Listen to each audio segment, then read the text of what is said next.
Bonjour à tous et doux réveil sur Bismart. Mon œil s'est focalisé sur Renault ce matin. Renault, grand gagnant des ventes de voitures au mois de juin. Renault qui, relativement discrètement, vient de signer un accord avec un des GAFA, Google en personne. Comment le géant de l'automobile français et la pépite de Mountain View trouvent-ils un intérêt à travailler ensemble? La réponse tient en un seul mot, optimisation. Google va aider Renault à optimiser ses chaînes de production. Les machines de Renault vont être connectées aux capteurs de Google qui analyseront la donnée.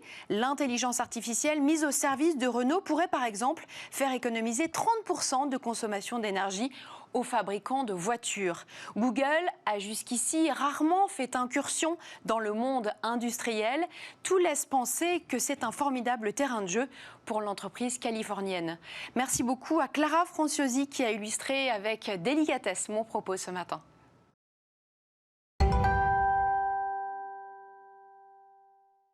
Le groupe Bayard a-t-il résisté à la crise? Le papier a-t-il encore de l'avenir? Autant de questions que nous poserons à Pascal Ruffnac, président du directoire du groupe Bayard ce matin. Miser sur des talents et non des projets entrepreneuriaux. C'est le concept original d'Entrepreneur First.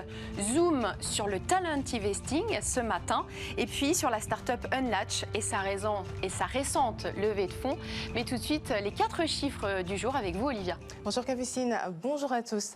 Vraisemblablement, les plus riches continuent à s'enrichir. Après Jeff Bezos, c'est au tour du milliardaire français Bernard Arnault de voir son patrimoine progresser. Entre juin 2019 et juin 2020, Bernard Arnault a vu sa fortune dépasser les 100 milliards d'euros. Selon le classement des 500 premières fortunes de France, il devient ainsi le 3e homme le plus riche au monde. D'une manière générale, le patrimoine professionnel des 500 plus riches a augmenté de 3% sur un an pour atteindre un montant total de 730 milliards d'euros. La crise sanitaire et le confinement n'ont pas eu raison de leur fortune. Alors ce n'est pas le cas au Gabon où la crise du coronavirus a des répercussions sur le budget du pays. Tout à fait Capucine, le gouvernement gabonais a décidé de revoir son budget 2020 à la baisse, moins 10%. La loi des finances au Gabon étant basée sur les cours des matières premières, notamment le pétrole et le manganèse. Libreville a réduit ses prévisions des cours du baril de pétrole de 57 $ le baril à 30 $. La tonne du manganèse perdrait 28% de sa valeur. Globalement, le Gabon a prévu une baisse de 283 milliards de francs CFA de son budget rectificatif par rapport à la loi des finances initiale. Et on continue avec la montée en flèche d'un titre, et c'est en Chine que ça se passe. En effet, Capucine, hier, lors de ses débuts sur le marché de Shanghai, les actions d'une société de technologie chinoise ont grimpé de 924%. Le prix de l'action de Quantum CTech a plus que décuplé pour atteindre environ 370 yuan, 53 $, augmentant sa capitalisation boursière de 4,2 milliards de dollars. Celle-ci représente plus de 110 fois ses ventes de l'an dernier et 600 fois son bénéfice net. Et on continue notre tour du monde avec une jolie histoire qui se passe aux États-Unis, c'est ça? Oui, Capucine, c'est l'histoire de Madison Wilson, une écolière de 7 ans qui a recueilli plus de 20 000 $ pour acheter des crayons multicolores pour que tous les enfants soient représentés dans sa classe. La petite Madison était frustrée de ne jamais trouver la bonne teinte de brun lorsqu'elle se dessinait elle-même et elle a constaté que c'était le cas pour de nombreux autres enfants de sa classe. Elle a alors entendu parler d'un nouveau pack de crayons Crayola intitulé Couleurs du monde, 24 crayons conçus pour refléter et représenter plus de 40 tons de peau à travers le monde. C'est comme ça qu'elle a eu l'idée de collecter des fonds pour amener les crayons à son école en Californie. Madison et sa mère ont donc lancé un appel aux dons sur le site GoFundMe. Créé le 19 juin, la campagne a été un tel succès que Madison prévoit maintenant de faire un don non seulement à son école, mais aussi à 4 autres de la région. Quant aux crayons, ils devraient être commercialisés ce mois-ci aux États-Unis. Merci beaucoup Olivia. Tout de suite Smart Leader avec Pascal Ruffnac.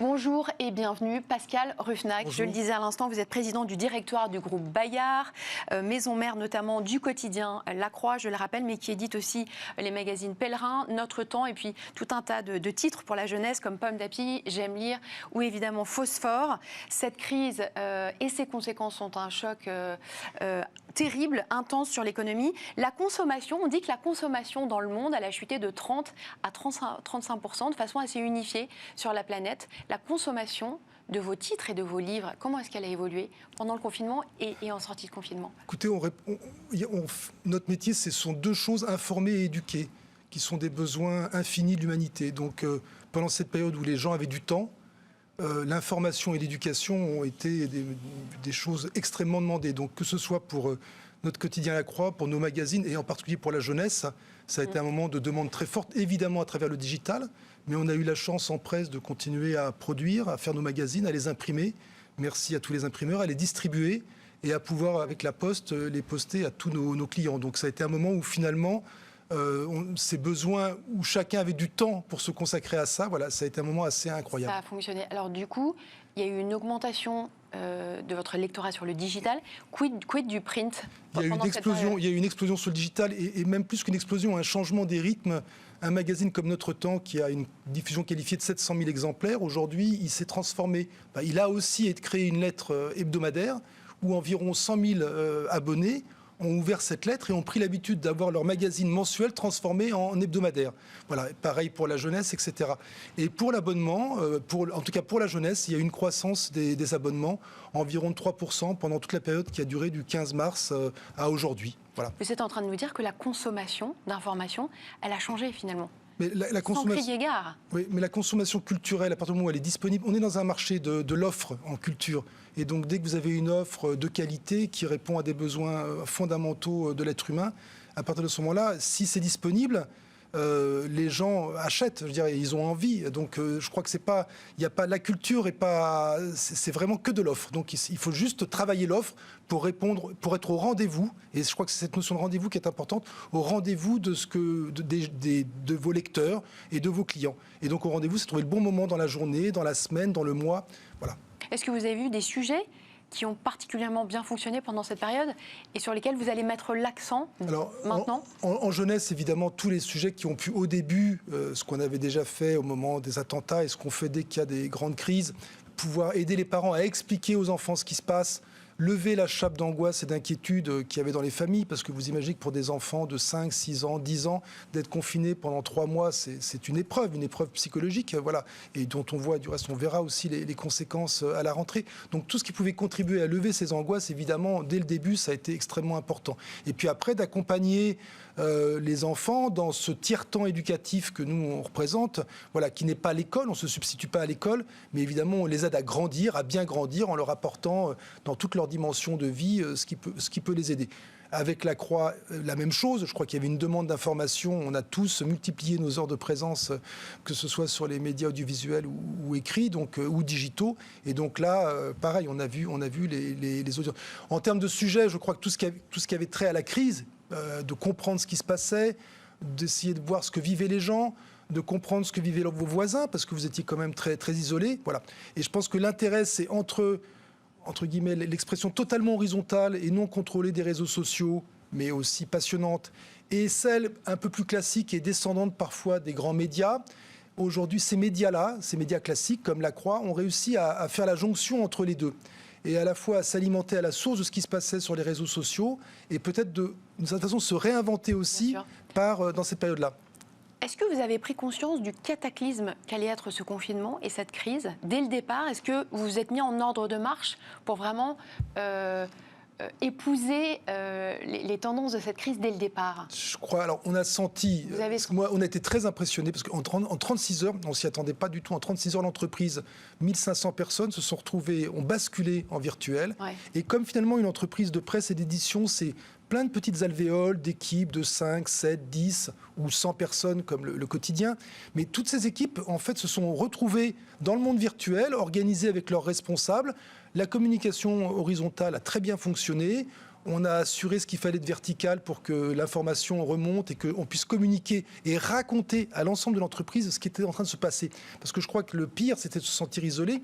Et donc, on a fait cet effort aussi, non seulement de se fixer ensemble un but commun qui était de continuer nos missions fondamentales, mais aussi de se raconter ce qui était en train de se passer. Et ça, donc, toutes les semaines, on essayait, voilà, comme ça, de se faire une lettre où on racontait ce qui se passait. Est-ce que vous avez le sentiment que vous êtes le capitaine d'une entreprise qui peut être soumise à des chocs traumatiques de plus en plus réguliers comme celui-là et que vous avez besoin de mettre en place une organisation qui soit vraiment résiliente. Est-ce que vous en avez conscience? Non, pas du tout. Non, enfin, vous incarnez à un moment donné quelque chose dans l'entreprise qui est un catalyseur. Vous symbolisez l'identité à un moment donné et c'est important probablement qu'il y ait un visage, etc. Mais d'abord, nous sommes une entreprise à directoire, donc on est 4 et donc c'est important. On croit énormément au collectif. Évidemment, il faut décider à un moment donné. Évidemment, il faut donner une direction.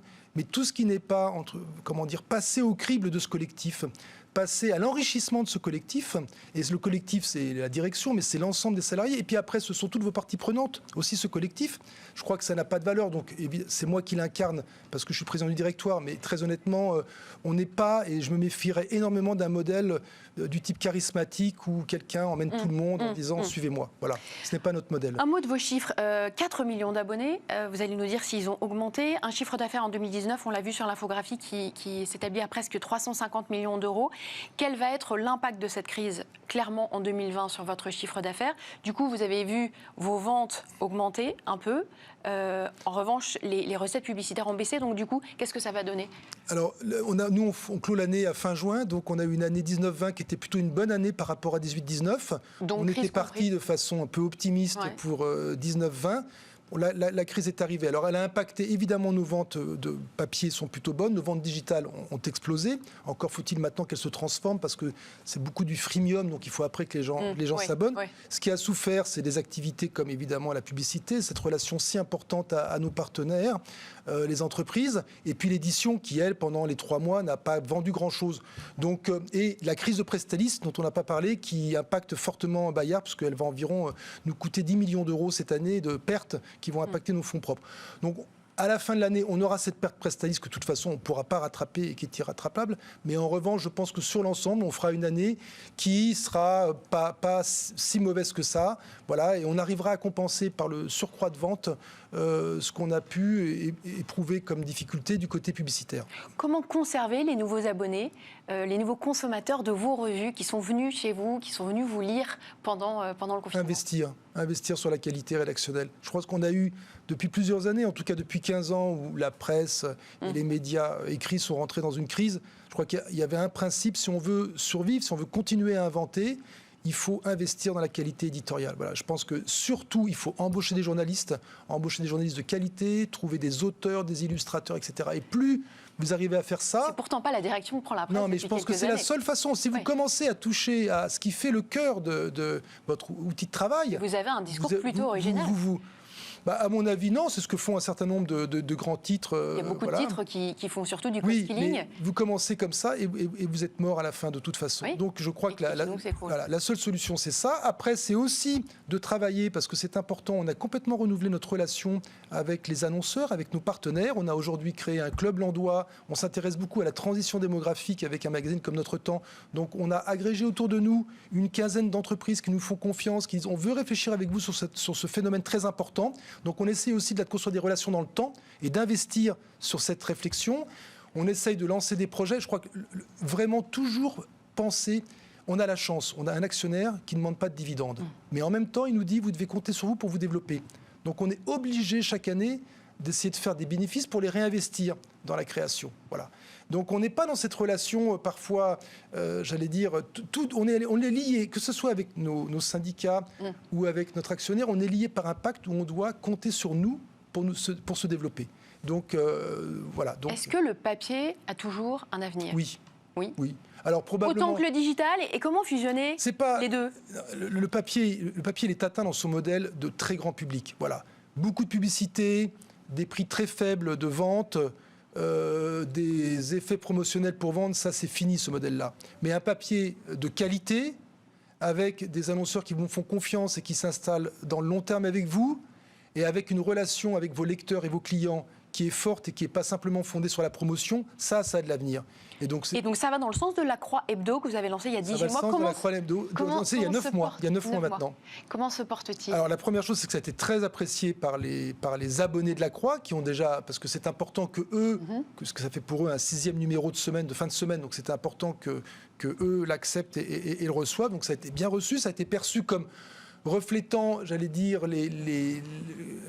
l'ADN éditorial de la Croix, mais aussi ouvert sur de nouveaux publics, plus jeunes, voilà, qui n'ont pas forcément une lecture de pratique quotidienne de la presse, qui est le cas aujourd'hui de tous les gens qui ont, en tout cas papier, qui ont moins de 60 ans, voilà, et donc qui sont dans une recherche d'une pause hebdomadaire. Aujourd'hui, on n'est pas à la hauteur des ambitions qu'on avait. On visait 15 000 abonnés en année 1. On sera plutôt autour de 10 000. Voilà, c'est un peu en dessous. Donc, on a encore une année là pour faire nos preuves. Et vous parlez d'un lectorat plus jeune. C'est un enjeu pour vous, justement, de réfléchir. C'est un enjeu pour tous les quotidiens. Pas en papier, en tout cas. Voilà. Certainement, peut-être un peu plus pour vous encore. Non, les lecteurs de la Croix, quelle est la moyenne d'âge ? Aujourd'hui, ça doit être 63 ans, mais c'est pas très loin des lecteurs. Non, mais je parle des lecteurs papier. Hein. Oui. Les lecteurs digitaux sont plus jeunes, hein. Ils sont autour de 50 ans. Hein. Donc, voilà. Comment rajeunir encore votre lectorat ? Parce que c'est ça l'enjeu, c'est ça l'avenir pour vous. C'est ce travail qu'on fait tous les jours. Alors, d'abord, c'est pas un objectif en soi de rajeunir. C'est bien aussi de s'adresser aux gens de 50 ans et aux gens de 60 ans. Je veux dire, ils ont le droit de s'informer. C'est vrai, ils vivent de plus en plus longtemps, d'ailleurs. Ils vivent de plus en plus longtemps, donc c'est bien qu'ils aient une information de qualité, etc. Donc, c'est pas une obsession. Non, l'obsession, c'est de renouveler les générations.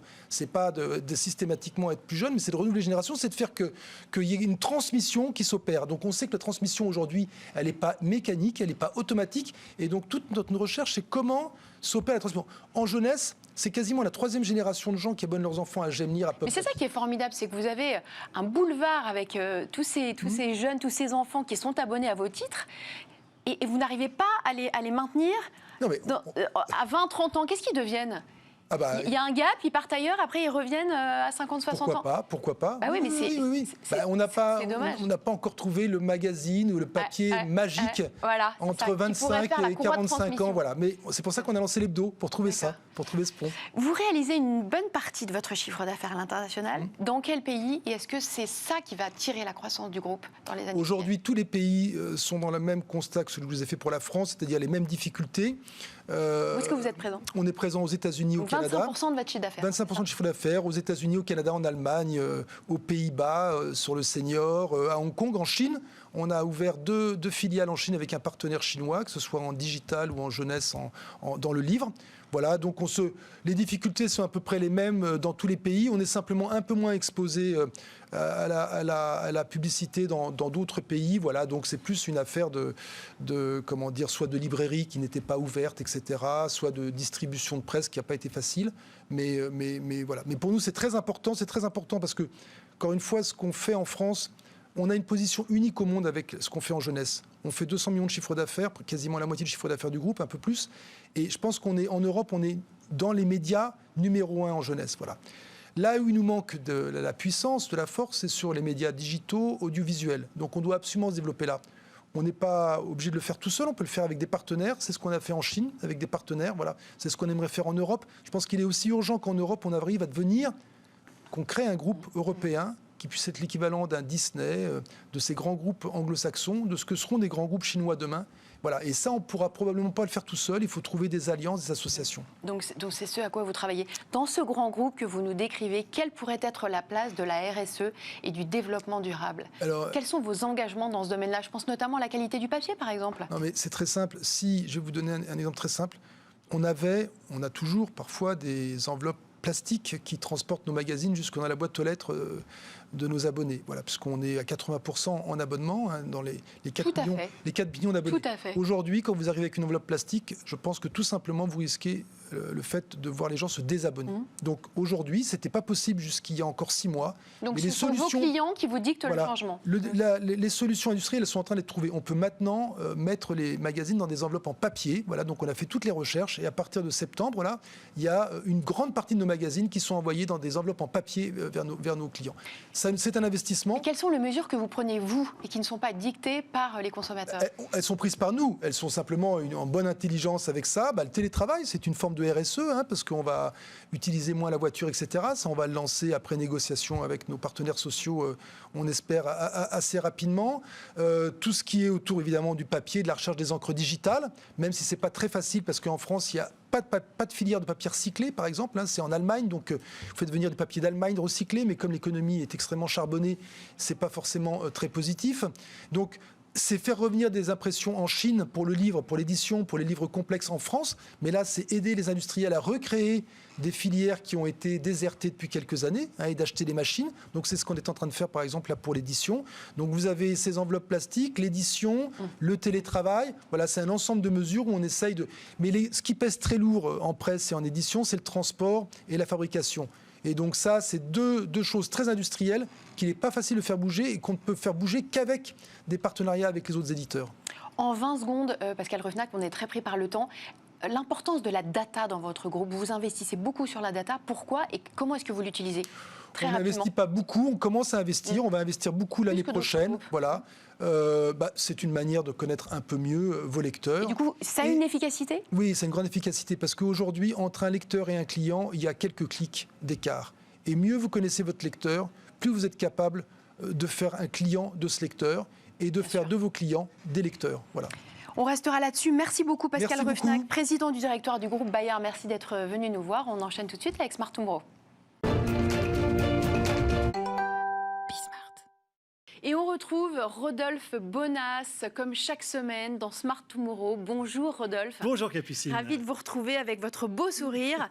Alors aujourd'hui, on va parler des jeux vidéo. Oui. Et des jeux vidéo qui ont explosé pendant le confinement. Et vous nous apportez un chiffre. Les femmes en auraient acheté 6 fois plus. Je le mets au conditionnel parce que je ne me sens pas du tout concernée. Que d'habitude. En effet, c'est Fox Intelligence qui nous livre ce chiffre assez incroyable. Et comment est-ce qu'on peut imaginer que finalement les jeux vidéo qui ont cette connotation ultra masculine se trouvent surconsommés pendant le confinement par des femmes. Alors, premier décryptage que je vous livre aujourd'hui, c'est que ce que l'on ne sait pas, c'est qu'en effet, il y a 49% des Français qui déclarent jouer aux jeux vidéo. Figurez-vous, sur ces 49%, 48% sont des femmes. Alors, pourquoi cette raison, pourquoi est-ce que finalement vous consommez, vous les femmes, des jeux vidéo et qu'on n'en a pas l'impression? Première chose, c'est parce que vous êtes beaucoup plus discrète que les hommes. C'est-à-dire, vous déclarez moins souvent que les hommes que vous êtes des joueuses. Mais vous êtes joueuse. Vous vous déclarez joueuse, mais pas gameuse. Alors, quelle est la différence entre les deux? Joueuse, gameuse, ça veut dire qu'on va jouer dans la salle de bain entre minuit et 2h du matin, c'est ça? Alors, le gamer, c'est celui qui plonge dans les fameux jeux que sont Call of Duty, League of Legends ou bien FIFA, et donc qui sont ultra masculins et dans lesquels, finalement, les femmes ne se retrouvent pas forcément. Eh bien, du coup, elles disent on est joueuse. Et puis, deuxième élément, c'est que quand on parle de joueurs, d'accord, tous les jeux ne sont pas sur console. Il y a de plus en plus de jeux qui s'opèrent sur smartphone. Eh bien, les femmes sont très consommatrices de jeux sur smartphone. Et lorsqu'on est dans une période de confinement où on a par moments confiné chez soi, besoin de tuer le temps, comment on le tue, même quand on est une femme, en utilisant son smartphone. C'est pour ça que pendant le confinement, on a des explosions de ventes comme le jeu Animal Crossing, par exemple, qui a fait des scores tout à fait incroyables sur la période. Et ça, c'est la première. Deuxième raison, d'accord, ce qu'il ne faut pas oublier, et ça c'est très important, c'est qu'il y a aussi une offre de jeux qui est moins forte pour les femmes que pour les hommes. Pourquoi est-ce qu'il y a beaucoup plus de jeux qui sont masculins que de jeux qui sont dits féminins? Alors, je vais vous donner, ça c'est une information incroyable, c'est que les deux premières motivations de l'homme pour jouer aux jeux vidéo, c'est des jeux dans lesquels il veut de la compétition et de la destruction. Les deux premières motivations pour les femmes, elles veulent de l'achèvement et de la fantaisie. Donc, l'achèvement ? Oui, tout à fait. Alors, oui, c'est ça, c'est-à-dire de l'élévation, de l'achèvement personnel. Voyez ce que je veux dire, quelque chose de... C'est un peu plus cérébral que les hommes. Oui, exactement. Eh bien, figurez-vous qu'on fait beaucoup plus de jeux pour les hommes que pour les femmes, pour une simple et bonne raison, c'est que les concepteurs de jeux sont à 75% des hommes. Et donc, les hommes, qu'est-ce qu'ils font? Ils fabriquent des jeux pour eux. Et donc, il y a une offre de jeux qui est moins importante. Eh bien, pendant le confinement, les femmes se sont trouvées confrontées, elles sont allées chercher des offres de jeux. Donc, les femmes, pendant le confinement, elles sont allées acheter concrètement des jeux? Ah oui. Et alors, lesquels, par exemple? Alors, je vais vous donner... Alors, il y avait Animal Crossing, il y a tous les jeux sur la Switch. Il y a vous savez, les jeux de briques dans lesquels on... j'ai toujours ce nom qui m'échappe, là. Tetris, c'est ces jeux-là. Exactement. Je reprends mes lunettes pour ne pas me tromper. Voilà. Et donc, ce que je voulais vous dire, c'est que ça, c'est un nombre absolument incroyable aussi. C'est que il y a en 1980, 5% des joueurs étaient des femmes. En 1990, 10%. Et aujourd'hui, c'est près de 48%. Ça veut dire, et on va terminer là-dessus, que ce sont des vrais relais de croissance pour Oui, les fabricants de jeux vidéo. pour Donc là, il y a un l'industrie, nouveau boulevard qui s'offre à eux. Pour l'industrie du jeu, c'est absolument énorme. Et cette surconsommation, elle est particulièrement forte pour les hommes par les femmes. C'est-à-dire que le 17 mars précis, l'industrie du jeu vidéo en France, les hommes ont acheté 4 fois plus de jeux vidéo et les femmes 6 fois plus, on l'a dit tout à l'heure, sur une journée. C'était une des journées records de vente de jeux vidéo en France. Voilà. Merci beaucoup, Rodolphe Bonas, d'avoir décrypté pour nous ce chiffre. On vous retrouve évidemment la semaine prochaine. À la semaine prochaine, Capucine. Merci.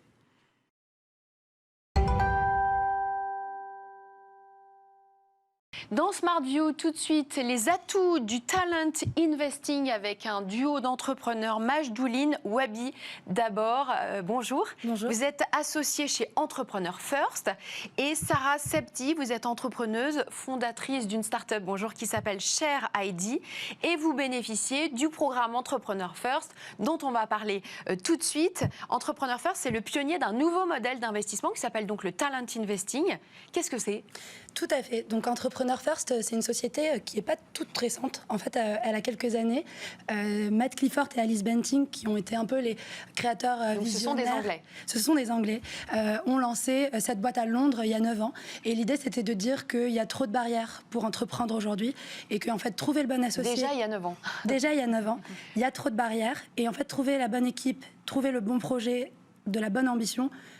ça mérite d'avoir quelqu'un qui nous accompagne pour faire déjà ces premières étapes. Donc l'idée, c'est qu'un investisseur de talent, c'est quoi ? C'est quelqu'un qui va identifier des talents, profils techniques, beaucoup issus de la recherche, mais également de l'industrie ou du corporate, comme Sarah, qui travaillait dans la finance. Et on va les aider à trouver un associé dans une promotion de personnes qu'on a triées sur le volet. Donc en fait, vous investissez sur le talent, mais non sur le projet.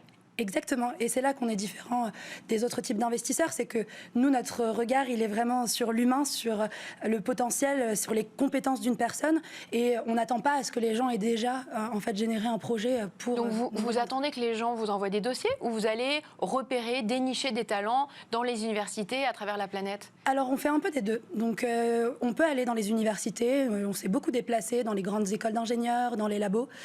Évidemment, il y a beaucoup de gens qui postulent aussi de manière organiques, comme on dit, et qui sont intéressés par le programme. Mais on essaye aussi de sensibiliser à l'entrepreneuriat parce qu'on a vraiment une envie d'évangéliser et de dire que, voilà, notamment pour les chercheurs, monter une boîte pour avoir un impact sur le monde, on pense que c'est une des meilleures choses à faire. Donc on va aussi un peu dans les universités, pas encore dans les lycées, mais pourquoi pas un jour... évangéliser. Qu'est-ce qui a changé, selon vous, pour les créateurs d'entreprises entre il y a 9 ans et aujourd'hui ? C'est plus simple ou c'est plus dur ? Alors je pense que c'est plus simple, pour être honnête, parce qu'il y a justement des modèles comme Entrepreneur First qui sont nés, qui font confiance parce qu'on va vraiment financer les entrepreneurs. On les paye 2 000 € par mois pendant les 3 premiers mois, puis on investit 90 000 € de précide dans les meilleurs projets et on les continue à les accompagner. Il y a aussi BPI France et tout ce qu'on connaît qui font un travail énorme pour pouvoir dérisquer l'accès à l'entrepreneuriat et démocratiser cette étape dans la vie d'un entrepreneur. Donc je pense franchement que c'est beaucoup plus simple et qu'on a accès aussi à une variété d'informations en ligne et à des communautés qui nous permettent de se lancer plus aisément. Sarah, vous avez intégré ce programme Entrepreneur First pendant le confinement, en avril 2020. Donc vous avez créé votre start-up à distance. Comment est-ce que vous les avez rencontrés ? Vous aviez déjà créé 2 start-up avant, je crois. Oui. Comment est-ce que vous les avez rencontrés ? Qu'est-ce qui vous a séduit ? Et puis, juste en 2 mots, qu'est-ce que fait votre start-up ? Comment j'ai rencontré Entrepreneurs First ? J'étais à la recherche d'un incubateur, de quelque chose pour retrouver un petit peu plus l'émulation qu'on peut retrouver dans un incubateur de start-up suite à ma 2e start-up. J'étais toute seule et à un moment, je me suis dit qu'il était important de trouver un cofondateur de qualité. Donc Entrepreneurs First faisait partie des programmes aujourd'hui en France qui permettent de rencontrer des personnes avec les mêmes ambitions et les mêmes envies pour créer une start-up. C'est vrai, quand on apprend que le programme va se dérouler en remote, on a un petit peu d'inquiétude sur le process. Est-ce qu'on aura les mêmes envies, la même motivation ? Et finalement, ça s'est très très très bien passé. On a créé de fortes relations entre toute la promo. On est une 60aine de personnes. Il y a une 30aine de startups qui ont été créées. Et ça m'a permis de rencontrer Sausan Rezik, qui est aujourd'hui ma cofondatrice et avec qui j'ai monté Share ID, qui est une start-up qui fait de l'identité digitale. C'est-à-dire qu'aujourd'hui, ce qu'on fait, c'est qu'on va fournir une identité digitale qui est très très fortement liée à l'identité réelle, officielle, et qui va permettre aux entreprises d'authentifier à distance l'identité de leurs clients à chaque fois qu'une présentation d'une pièce d'identité est nécessaire, sauf qu'on le permet à distance. Alors c'est très intéressant, vous êtes à la fois pour aider financièrement avec cette bourse, avec un investissement potentiel, mais aussi la mise en relation avec un cofondateur d'entreprise. Pourquoi est-ce que c'est si compliqué de trouver un associé qui tienne la route ? Alors, moi, pour avoir beaucoup posé la question à des personnes qui, justement, ne trouvaient pas d'associés, ce dont on s'est rendu compte, c'est que trouver des gens qui ont le même niveau d'engagement et des compétences complémentaires aux nôtres, parce que nous, c'est vraiment ça, notre méthode, c'est de mettre des gens qui ne se seraient jamais rencontrés. Entre quelqu'un qui a évolué dans un labo, quelqu'un qui a évolué dans une banque, il n'y a pas forcément de pont. Donc déjà, créer un microcosme avec une variété de profils qui ont chacun des compétences qui sont intéressantes et qui peuvent être mises à profit des projets les plus ambitieux, c'est évidemment un bénéfice pour tout le monde. Ça fait un gain de temps énorme parce que aussi dans le programme, ce qu'il faut savoir, c'est qu'on va tester plusieurs associations. Donc on a toute une culture un peu anglo-saxonne. Donc vous testez 15 jours, vous voyez si ça match ? Nous, on leur dit mettez-vous en équipe et après on a toute une culture un peu anglo-saxonne du pair-up et break-up et on célèbre les break-up. C'est-à-dire qu'en fait, quand les gens se séparent de leur équipe, tout le monde les félicite parce qu'en fait, se séparer de la mauvaise équipe, c'est déjà aller dans le bon sens et se rapprocher de la bonne. Et donc en fait, il y a une intelligence collective dans ce process-là, parce que je ne sais pas si c'était ta première cofondatrice, Sosan. Voilà. Donc elle a appris avec d'autres aussi. Mais alors, c'est quoi un bon combo, en fait ? Comment est-ce que vous voyez que ça peut marcher ou que ça ne marche pas ? Alors déjà, nous, on a toute une méthodologie qui est basée sur ce qu'on appelle le edge. Donc déjà, on pense que chacun a un edge, donc un avantage compétitif naturel sur le monde. C'est-à-dire, par exemple, si on a fait de la recherche en intelligence artificielle, bon, ce serait dommage de lancer une marque de maillot de bain. Ou alors peut-être qu'il y a des usages en IA, mais voilà. Donc on essaye déjà de faire en sorte que les gens prennent conscience de leurs compétences et ensuite que du coup, ils aillent chercher un edge qui est complémentaire. Donc c'est par exemple le cas de Sarah et Sosan. Sarah, tu as donc Sarah, illustration. Comment ça s'est passé avec... Comment s'est passée cette rencontre ? Alors déjà, dans le programme de Entrepreneurs First, on va nous donner accès à une liste des personnes avec lesquelles on peut potentiellement matcher, avec un accès à l'ensemble de leurs expériences, leur historique, est-ce qu'ils ont des patents ou pas, c'est quoi leur spécialité, leurs intérêts. Donc, plein d'éléments qui vont nous permettre de présélectionner quelques personnes avec qui on aurait potentiellement des intérêts pour échanger. Donc moi, j'avais présélectionné quelques personnes qui étaient en computer vision parce que c'était un petit peu l'idée que je voulais voir. Donc j'avais entamé une première équipe avec un premier cofondateur. On a fait des tests de marché. On s'est rendu compte que c'était peut-être pas la meilleure idée du moment parce que avec le coronavirus, il y a des choses qu'il est préférable de laisser pour plus tard. C'était pas le moment pour cette idée-là. Du coup, on s'est séparés. Comme a dit Majdeline, c'est un événement positif dans le parcours IF de se séparer parce qu'on va vers la suite, on sait ce qu'on ne veut pas. C'est déjà une première bonne étape. Et ensuite, j'ai rencontré Sosan qui sortait aussi d'une séparation d'une autre équipe avec qui on a co-créé Share ID. Alors, je reviens sur le talent investing et Entrepreneur First. Donc, vous êtes présent. Donc, ça a été créé à Londres. Vous êtes présent à Paris, mais aussi à Berlin, à Bangalore, à Singapour, à Hong Kong. Pourquoi et à Toronto. Pourquoi toutes ces villes ? Parce que vous n'êtes pas présent partout non plus. Pas de Chine, par exemple. Excellente question. Bon, Hong Kong, c'était pour se rapprocher quand même de la Chine. Ouais. Mais on va, nous, dans des endroits où on pense que... En fait, l'idée, c'est de dire que partout où c'est difficile de lancer une boîte, mais il y a des talents. Donc, il n'y a pas de talent Entrepreneur First peut être. Non, alors on est jeune quand même. Finalement, l'expansion, elle est très récente. Les premiers bureaux étrangers de Entrepreneur First, c'est il y a peu d'années, c'était Singapour et c'était pour une histoire de particulière où le gouvernement de Singapour est allé chercher Entrepreneur First. Et aux États-Unis ? Aux États-Unis, justement, on se dit que c'est trop facile de monter une boîte. Les meilleurs talents n'ont pas besoin de nous. Et donc, nous, on va aller aider nos talents à aller chercher du financement aux États-Unis si c'est nécessaire. Mais on a tout un concept qu'on appelle celui de adverse selection.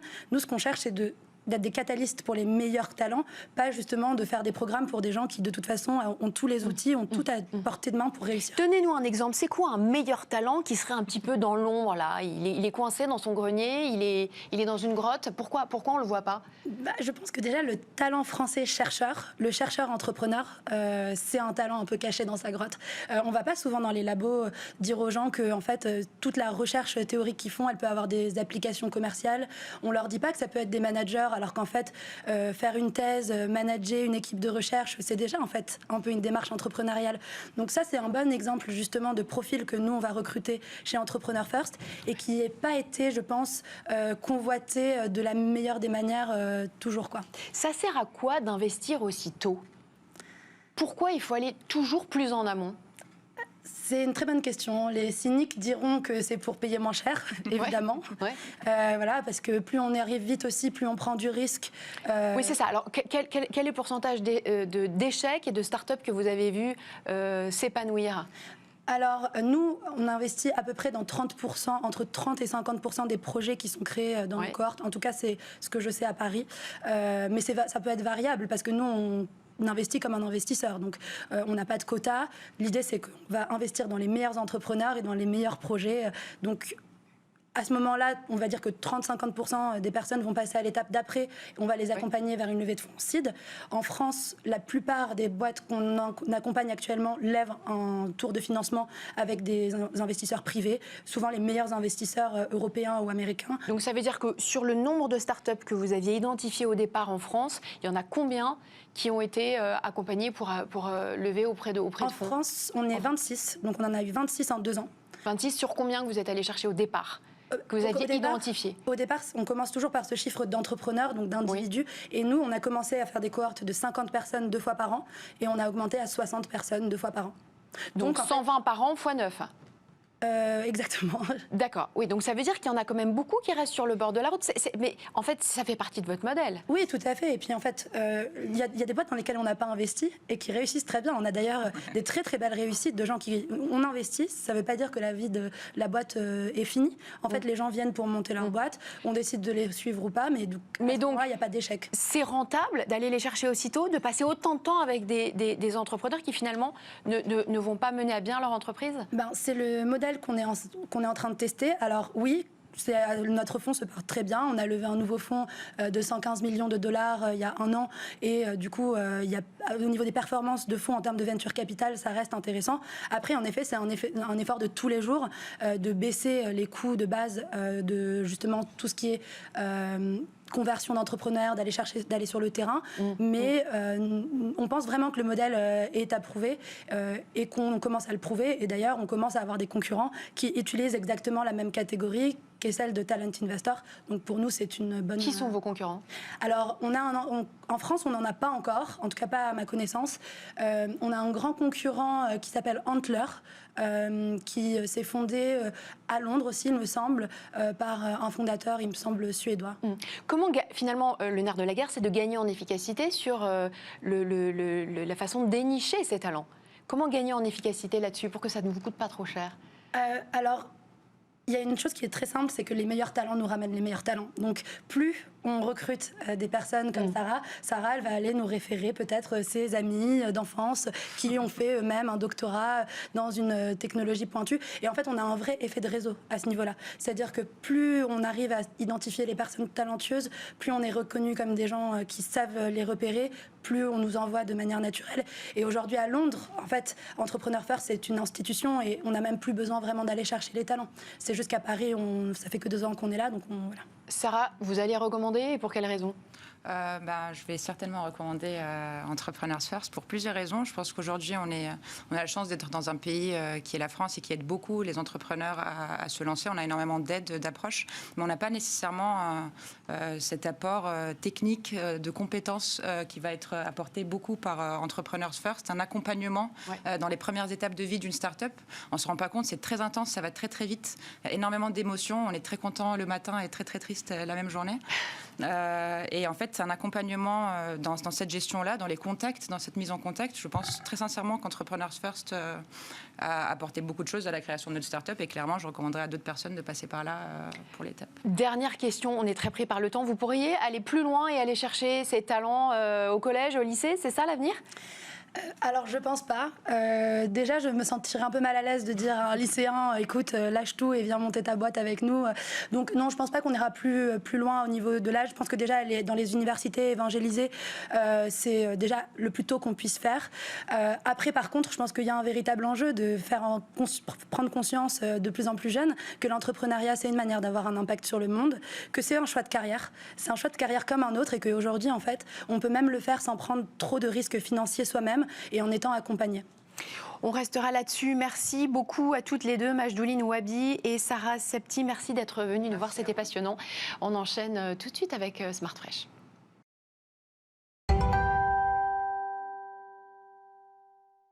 Smart Fresh, tout de suite avec Jean-Jacques Manceau, rédacteur en chef de Forbes. Bonjour. Jean-Jacques.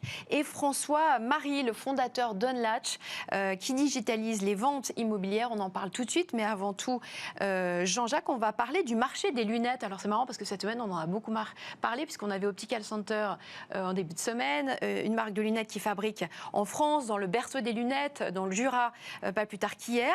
C'est un secteur qui semble plutôt à l'abri de la crise. Et vous nous parlez d'une initiative qui vient encore le dynamiser. C'est un secteur qui est en fait très à la mode puisque depuis le début de l'année, il y a cette réforme forte qui a été promise par Macron pendant les élections, qui était de permettre à tout le monde d'avoir des outils, enfin des correctifs visuels sans reste à charge. C'est-à-dire que le prix du produit doit être strictement celui qu'on propose de rembourser la mutuelle.